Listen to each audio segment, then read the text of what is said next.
Cyprus, the island located in the Mediterranean Sea, is always torn between Europe and Asia when it comes to cultural, linguistic, and historic influences. Somehow managed to find itself leaning towards Europe, especially when it comes to football. Cyprus is more European than Asian in this regard because the passion fans have when it comes to football is much like what any other European nation displays. Not just in terms of the cultural impact, the 1.3 million strong population can unfortunately match the level of hooliganism and violence like any other European nation. I say unfortunately because it's not something that Cyprus is particularly proud of. It is the reality the island nation has come to terms with. Now, after the latest episode, authorities have come in to take severe action, the aftermath of which has drawn battle lines between the government and the Cyprus Football Association. But before we get to that, let's focus on what has happened. A first division match between crosstown rivals Apollon Limassol and AEL Limassol was cancelled. It was Apollon's home match. They were hosting AEL, and what ended up happening was that the visiting fans of AEL clashed with police outside the stadium. The fans refused to undergo the mandatory security checks and they refused to show their tickets as well at the gate. They just rushed into the stadium. The violence didn't end here. Police asked the fans to empty the stadium and go back through to get proper security checks done and re-enter the stadium so the match could start. The security did everything they possibly could to get the match going. But this violent bunch of fans were ultras. A section refused to even leave the stadium. And those who did ended up clashing with the police, even hurling rocks and other projectiles, which resulted in 3 officers sustaining injuries.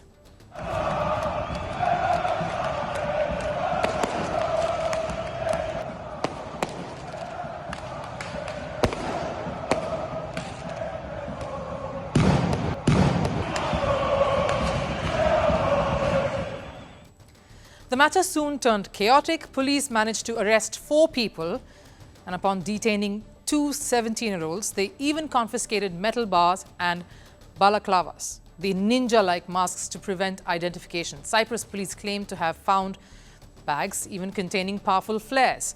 So these fans, of course, came with an agenda, a motive to play party pooper and turn things ugly. They wanted to create a scene during the match. There's a reason to this, of course. It was going to be a form of protest against the Cyprus government's intention to extend a full ban on all away team fans, something that was done last year with the sole intention to curb violence. The irony? They thought violence and hooliganism was the way to protest. The government, of course, is enraged with this turn of events. Everyone needs to take responsibility, particularly the CFA's leadership and the chairman. They should not hide behind their self-governing structure. They have responsibilities. We warned them about all of this, but they continue to hide. And while the government wants Cyprus Football Association to ban the away fans from the stadium entirely, the association continues to hold its ground. They are allowed a maximum of 800 away fans for this season.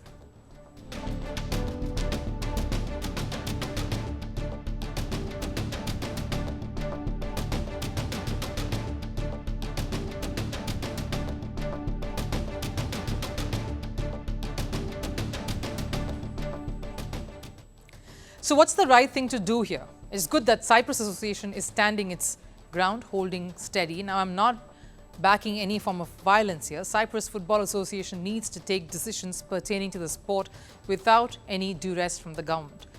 But the association needs to also give answers. Are they doing enough to curb violence in the first place? Are they protecting the sanctity of the sport in their own country? Because just like how sports doesn't support the involvement of the government, it also shouldn't fuel or give room to any form of violence.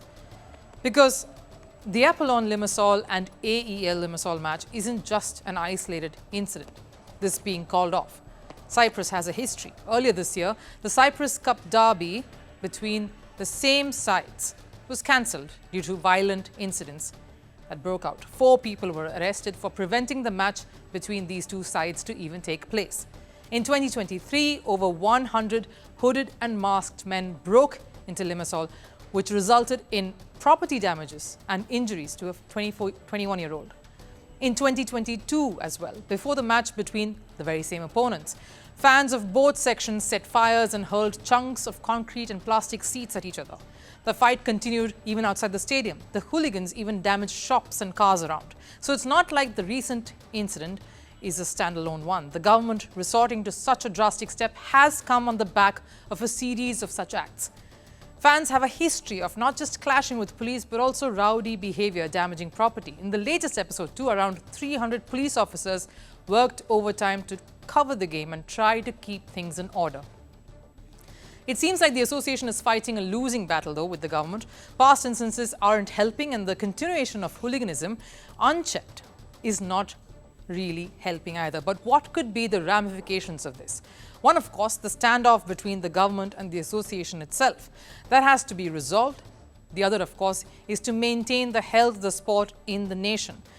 And fans form a really key part of that, the reason that contributes to the success of any sport world over. Is this ban going to put the future of football in Cyprus itself under serious threat, is the question.